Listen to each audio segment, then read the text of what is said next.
आकाशवाणी सूरत भूमि में आप सभी दर्शक मित्रों का हार्दिक स्वागत है। जैसा कि आपको बता देना चाहते हैं कि कोरोना काल चल रहा है। निसंदेह कोरोना काल चलने के इस समापन की घड़ी आ रही है, लेकिन पूर्ण रूप से यह कह देना कि समाप्त हो गया और कोरोना खत्म हो गया, ये थोड़ा उचित नहीं होगा। हाँ, पहले से काफ़ी राहत देखने को मिल रहा है। लोग सड़कों पर घूमते नज़र आ रहे हैं, बिंदास नज़र आ रहे हैं। उनके अंदर से जो भय की जो शिकन थी वो कम हो चुकी है। निसंदेह लोग सोशल डिस्टेंसिंग का भी थोड़ा उल्लंघन करते नज़र आ रहे हैं, क्योंकि बसों में और कुछ ऐसे प्राइवेट जगहों पे और सार्वजनिक जगहों पे भी ज़्यादा से ज़्यादा लोग एक संख्या में दिखाई पड़ रहे हैं। ये शायद उचित नहीं होगा। तो हमारे बीच में आज विपिन तिवारी जी हैं, आज वो हमारे साथ में सूरत भूमि के साथ में जुड़े हैं। तो आज हम उनसे जानेंगे कि इस समय जो जाते जाते कोरोना और जिस समय समापन की घड़ी आ रही है, ऐसे में विपिन जी बताएंगे कि किस प्रकार से लोगों को सावधानी रखनी चाहिए और किस प्रकार की अवेयरनेस की खास जरूरत है। यूँ कहा जा सकता है कि अगर शुरुआती दौर में और जाते समय अंतिम दौर में एक खास विशेष ध्यान देना होता है सभी लोगों के लिए। तो हम डॉक्टर विपिन जी से बात करते हैं और जानेंगे। डॉक्टर विपिन जी, आपका हार्दिक स्वागत है सूरत भूमि में। बहुत बहुत धन्यवाद सूरत भूमि का कि आपको हमको मौका दिया है। इसके माध्यम से हम लोगों को बताना चाहेंगे कि कोरोना जैसा कि सबको पता है कि कोरोना की शुरुआत जो है चाइना से हो गई थी दिसंबर से, लेकिन उसके बाद तेज़ी से फैलना शुरू हुआ। तो स्टार्टिंग के शुरुआती के दिनों में लोगों को इस समझ में नहीं आया कि इसको बचा कैसे जाए और इसकी सीवियरिटी क्या है। तो उसमें लोगों के अंदर बहुत ज़्यादा भय व्याप्त था और भय व्याप्त की वजह से लोग बहुत ही ज़्यादा सब काम काज में सब जगह प्रभाव हुआ। सरकार की अच्छी पहल ये थी कि तुरंत लॉकडाउन लगाया गया, जिससे क्योंकि वायरस जो स्प्रेड होने का जो जरिया है, जो रास्ता था, वो दो ही था। दो तरह से के मतलब डायरेक्ट कांटेक्ट में अगर पर्सन टू पर्सन अगर आता है, स्नीजिंग करता है, तो रिस्पायरेटरी के थ्रू इन्फेक्टेड होने का चांस रहता है। और दूसरा जो रहता है कि अगर सोशल गैदरिंग होगी, सड़कों पे लोग चलेंगे या भीड़ भाड़ इलाकों में जाएंगे या कॉलेज स्कूल खुले रहेंगे, सब जगह जाएंगे, तो वहाँ से स्प्रेड होने का चांस ज़्यादा रहता है। तो इसको ध्यान में रखते हुए गवर्नमेंट ने लॉकडाउन लगाया कि जिससे लोग जो है पूरी तरह से आइसोलेट रहें। लेकिन धीरे धीरे समय बीतने के साथ लोगों को सही जानकारी मिली, सही समझदारी मिली कि इस वायरस से बचने का जो तरीका है बहुत ही साधारण है, जिसको कर करके आप बच सकते हैं। इसे कोई घबराने की ज़रूरत नहीं है इस वायरस से। तो जैसा कि इस समय डॉक्टर साहब, ये यूँ तो कहा नहीं जा सकता कि पूर्ण रूप से समाप्त हो गया है, लेकिन अभी भी तो वायरस तो व्याप्त होंगे ही जी। तो ऐसे में लोगों को, आम जनता को क्या जागरूकता रहना चाहिए, क्योंकि ये समापन की घड़ी है, धीरे धीरे भी जाएगी है। तो ऐसे में आप क्या बताना चाहेंगे और सरकारी आंकड़ों के हिसाब से क्या कहा जा सकता है कि ये समाप्त होने की कगार पे है कि अभी और कब तक जा सकता है? सरकारी आंकड़ों के हिसाब से जैसा कि बहुत सारे देश जो है प्रयास कर रहे हैं वैक्सीन बनाने के लिए, बट उस प्रयास में अभी लंबा समय लग सकता है। तो इस वायरस को ये नहीं कहा जा सकता है कि पूरी तरह से पूर्ण रूप से जा सकता है। इसको जाने में अभी पूरा समय लगेगा और इससे बचाव के जो तरीके हैं अपने को, उसको अगर उस पर पहल किया जाए, जैसा कि हम सभी लोग जानते हैं कि prevention is better than treatment. अगर ट्रीटमेंट नहीं आता है, लेकिन अगर हम बचाव कर सकते हैं तो उससे ज़्यादा बेटर होगा।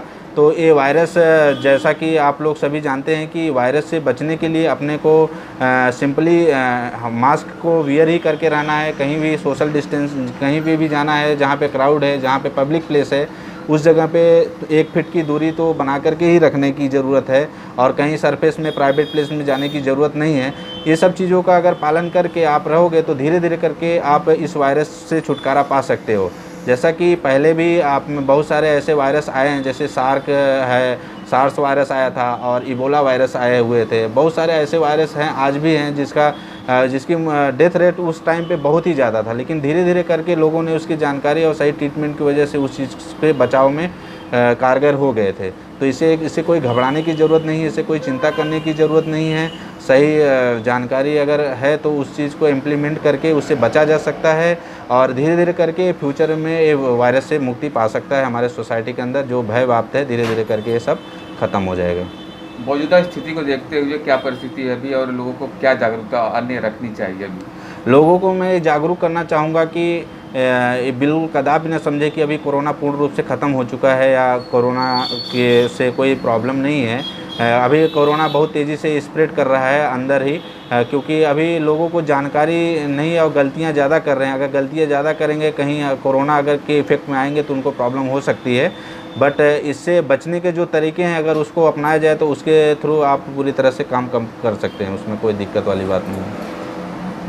जैसा कि WHO जो 17 सितंबर के बाद से ये घोषणा की है कि भाई ये मतलब कि ये कुछ इसकी आशंका कम हो गई है, तो हाँ। ऐसे में भारत सरकार और इसकी क्या रणनीति है कि भाई ये किस हद तक क्या परसेंटेज है, इसका भी रेशियो क्या है इसका? अभी शुरू के दिनों में ये वायरस बहुत ही तेज़ी से था, बट आयुष मंत्रालय और सरकार और सभी जितना भी मेडिकल डिपार्टमेंट ने मिल कर के ये जो डिसीजन लिया था, जिसको अपना आयुष मंत्रालय का जो काढ़ा था और होम्योपैथिक डिपार्टमेंट की जो आर्सेनिक एल्बम होम्योपैथिक मेडिसिन को डिस्ट्रीब्यूट किया, इवन कि अपने गुजरात सूरत के अंदर बहुत ही बड़े पैमाने पे डिस्ट्रीब्यूट किया, तो उससे उनके अंदर जो जिनको भी मेडिसिन डिस्ट्रीब्यूट किया गया उसके बाद से उनके अंदर इम्यूनिटी काफ़ी अच्छा इम्यूनिटी डेवलप हुआ है, और जिससे वो अगर कोविड उनको कोरोना हुआ भी तो उसे वो सर्वाइव करके अच्छे से वो ठीक हो गए, उनको कोई कॉम्प्लिकेशन नहीं आया है।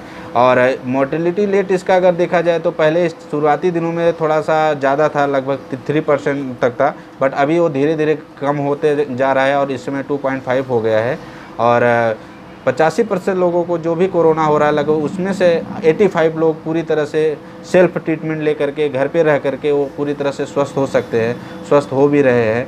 और जो हॉस्पिटलाइजेशन की ज़रूरत है लोगों को, उसमें से 15% ही लोगों को ज़रूरत पड़ रही है जिनको हॉस्पिटलाइजेशन की ज़रूरत पड़ रही है, या ऑक्सीजन की ज़रूरत पड़ रही है, या वेंटिलेटर की ज़रूरत पड़ रही है, इमरजेंसी ट्रीटमेंट की ज़रूरत पड़ रही है।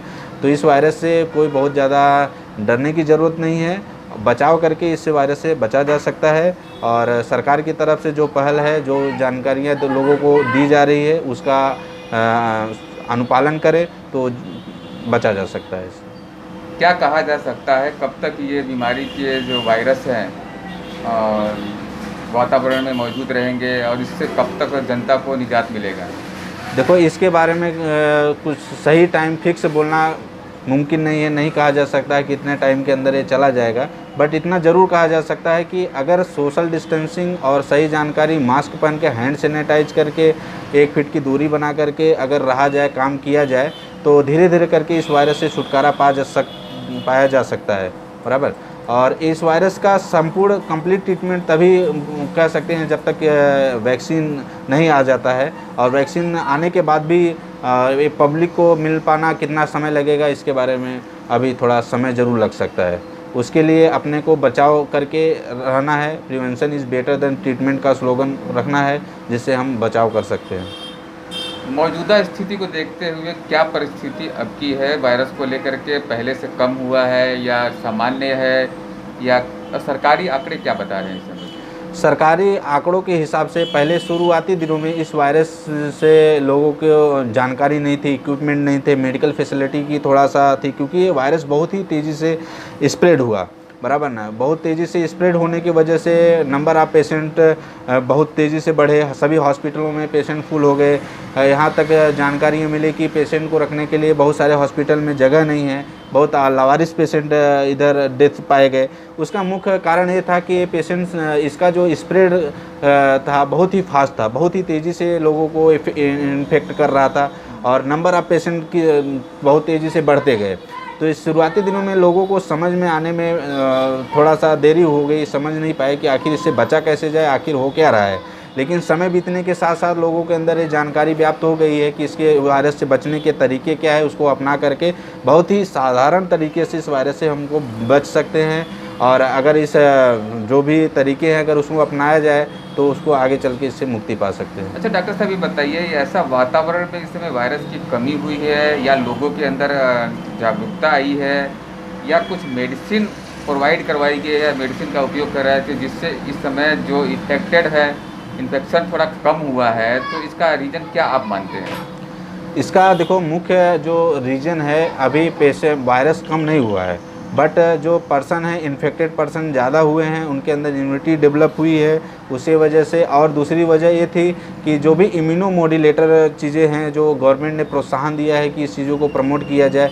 आज के टाइम में ज़्यादातर हमारे पास लोग आते हैं, बोल रहे हैं डॉक्टर साहब जब से अभी ये चला है कोरोना साज में, तो गर्म पानी करके ही पीते हैं, काढ़ा पीते हैं, तो सब एक नियमित व्यायाम भी करते हैं, सोने का तरीका, अपनी लाइफ स्टाइल को लोगों के अंदर मैंने देखा कि बहुत ज़्यादा बदलाव किया गया है। और बदलाव करने की वजह से कोरोना से ही नहीं बचे हैं अपितु बल्कि और बहुत सारी बीमारियों से उनका बचाव हुआ है। जैसा कि अभी हम लोग जान रहे हैं कि बाहर से पहले फूड एक्यूट गैस्ट्राइटिस ये सब बीमारियां बहुत ही ज़्यादा हुआ करती थी लोगों को, लेकिन लोगों को लाइफ स्टाइल अभी इस तरह चेंज हुई है कि बाहर का खाना, जंक फूड खाना, ऐसे चीज़ों को खाना पूरी तरह से बंद किए हैं। तो उसकी वजह से कोरोना के एक साइड इफ़ेक्ट भी है, एक पॉजिटिव एस्पेक्ट भी है, एक निगेटिव एस्पेक्ट भी है। अगर दोनों को पहलू किया जाए, दोनों को देखा जाए तो आपको बहुत कोरोना काल में लोगों के अंदर बहुत सारी अच्छाइयाँ भी आई हैं और कोरोना वायरस की वजह से बहुत सारी प्रॉब्लम भी क्रिएट हुई है, उस चीज़ को नहीं नकारा जा सकता है। बट इतना ज़रूर कहा जा सकता है कि अभी इस वायरस से बचना है और सही जानकारी रखना है, खुद को भी जानकार बनना है और दूसरों को भी जानकारी देना है कि जिससे इस वायरस से, क्योंकि अगर आप पॉजिटिव नहीं हैं, आप स्वस्थ हैं, तो इसका मतलब बिल्कुल नहीं है कि आप बिल्कुल आपको कोई प्रॉब्लम नहीं हो सकती है। क्योंकि आपके पास में बैठा हुआ कोई इंसान है, अगर वो मास्क वियर नहीं किया हुआ है तो उसकी वजह से आप इन्फेक्टेड हो सकते हैं। तो आपको खुद भी जानकार बनना है और दूसरों को भी जानकारी देना है, जिससे उस वायरस को कंप्लीट ढंग से वातावरण के अंदर से मुक्त किया जा सकता है। निसंदेह यहाँ पे हम बता देना चाहते हैं कि वायरस की तो कमी नहीं हुई है, लेकिन बात कहते हैं जागरूकता की, तो निसंदेह डॉक्टर साहब ने जैसा बताया कि जागरूकता अपनी लाइफ स्टाइल में चेंजेस लाने की वजह से और अनेक प्रकार के आयुर्वेदिक और होम्योपैथिक दवाइयाँ जैसे काढ़ा का लगातार सेवन करने से लोगों को अनेक प्रकार के कोरोना के वायरस से राहत मिली है। मैं राम लखन सहानी, सूरत भूमि, कैमरामैन विवेक चौबे के साथ